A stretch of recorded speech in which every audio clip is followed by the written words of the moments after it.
சகோதர சகோதரியே, நம்ம கிட்ட வர குறைவை வைத்து ஒருபோதும் கர்த்தருடைய வல்லமையை நம்ம லிமிட் பண்ண முடியாது. கர்த்தருடைய வல்லமையை அளவிட முடியாது. நீங்க எப்பயுமே உங்க பிரச்சனையை வச்சு இவ்வளவுதான் கர்த்தருடைய வல்லமை, இப்படிதான் அவர் செயல்படுவார், நீங்களும் நானும் ஒரு கால்குலேஷன், ஒரு வரையறையை நம்ம பண்ண முடியாது. இதுக்கு மேல கர்த்தர் செயல்பட முடியாது, இதுக்கு மேல கர்த்தரால் கூடாதது அப்படின்னு தயவு செய்து கணக்கு போடாதீங்க.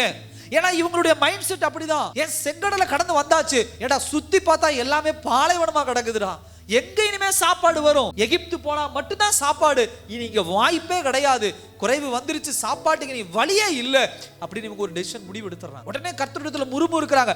ஆண்டவர் எவ்வளவு அழகாக தேவ தூதர்கள் சாப்பிடுகிற மன்னாவை இவர்களுக்கு ப்ரிப்பரேஷன் பண்ணி தயாரித்து ரெடி பண்ணி வச்சுட்டு தான் இவங்க அந்த பக்கம் கொண்டு வராரு. அப்ப இவர்கள் என்ன பண்ணிட்டாங்க? கர்த்தரை என்ன பண்ணிட்டாங்க? ஒரு லிமிட்டுக்குள்ள கொண்டு வந்து முறுமுறுக்க என்ன பண்ணிட்டாங்க? ஆரம்பிச்சுட்டாங்க. இந்த மாம்ச உலகுல இருக்கக்கூடிய மலட்டுத்தன்மை அப்படின்னு சொல்லலாம், இல்ல ஆகாத காரியம் ஒருபோதும் கர்த்தரை தடுக்க முடியாது. அல்லேலூயா. நீங்களும் நானும் இந்த மாம்ச உலகத்தை அளவிட்டு இவ்வளவுதான் இது ஆகும், இவ்வளவுதான் இதனால முடியும், இதுக்கு மேல முடியாது அப்படின்னு இந்த உலகத்துல சில நேரத்தில் சொல்லுவாங்க. குழந்தை இல்லாதவர்கள்லாம் சொல்லுவாங்க, ஹாஸ்பிட்டலா போவாங்க, சொல்லுவாங்க, இல்லம்மா இனிமேல் உனக்கு குழந்தை இருக்க வாய்ப்பு இல்லை, இனி உடல் சரீரத்துல இது நடக்க வாய்ப்பு இல்லை, உன் குடும்பத்துல இனிமே ஆசீர்வாதம் வரத்துக்கு வாய்ப்பு இல்லை, இனிமே இது நடக்க வாய்ப்பு இல்லை அப்படின்னு உலக மனிதர்கள் சொன்ன உடனே அவ்வளவுதான்மா எல்லாம் முடிஞ்சிருச்சுன்னு அவசரப்படாதீங்க. கர்த்தர் எப்படி வேணுமாலும் சூழ்நிலையை மாற்ற முடியும். மலட்டுத்தன்மை உள்ள இடத்தில் இருந்து கூட மரங்களையும் செடிகளையும் கர்த்தரால் உருவாக்க முடியும். அல்லேலூயா. குறைவுகள் வாழ்க்கையில வருதுன்னா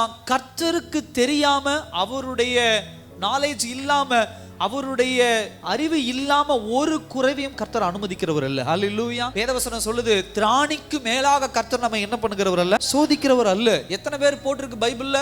எத்தனை போட்டிருக்கு? 100 இஸ்ரவேலர்கள் இழந்து போனார்கள் பசினால, உடனே எல்லாரும் சண்டைக்கு போனாங்க, அப்படியே போட்டிருக்கு? இல்ல, லைட்டா பசி வந்திருக்குது, அவ்வளவுதான். 1 மணிக்கு சாப்பிடுறோம், ஒரு 1:30 ஆகலாம், 2 மணி ஆகலாம், அந்த மாதிரி ஒரு டைம் பீரியட் தான் உங்களுக்கு இருக்குது. யாரும் இறந்து போனார்கள் அப்படின்லாம் பைபிள்ல சொல்லல. அப்ப நல்லா புரிந்து கொள்ளுங்க, கர்த்தருடைய நாலேஜ் இல்லாம, கர்த்தருடைய அறிவு இல்லாம நம்முடைய வாழ்க்கையில நடக்கிறது எந்த விஷயமும் கிடையாது.